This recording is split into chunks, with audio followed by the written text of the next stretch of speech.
Hello বন্ধুরা, welcome back to my channel flavours by Shubhra.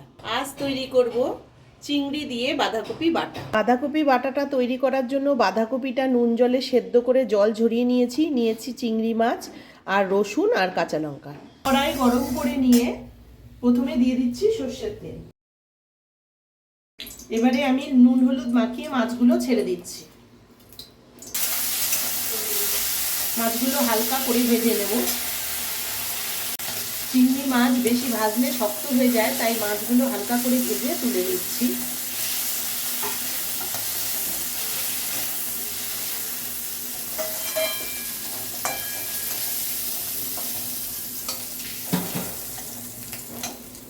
আবারও এই কড়াইতে একটু সর্ষের তেল দিয়ে দিচ্ছি।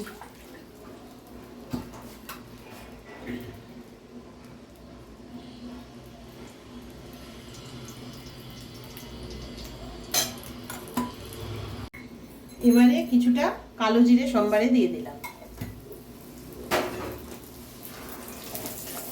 এখন দিচ্ছি রসুন আর কাঁচা লঙ্কা কুচি।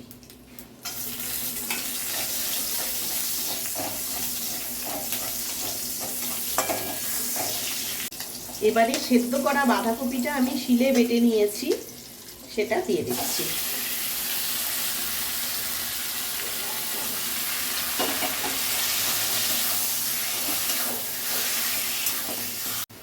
দু মিনিট মতো ভেজে এখন আমি দিয়ে দিচ্ছি লবণ, হলুদ আর দিচ্ছি সামান্য মিষ্টি। এবার এটাকে খুব ভালো করে ভাজতে লাগবে। 15 মিনিট পর বাঁধাকপির জলটা একদম শুকিয়ে গেলে দিয়ে দেব চিংড়ি মাছটা।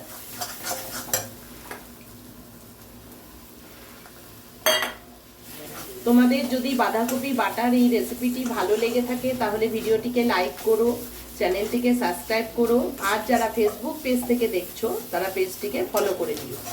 আমাদের বাঁধাকপি এই রেসিপিটি হয়ে গেছে। বাঁধাকপি বাটাটা রেডি হয়ে গেছে, এখন আমি তুলে নেব।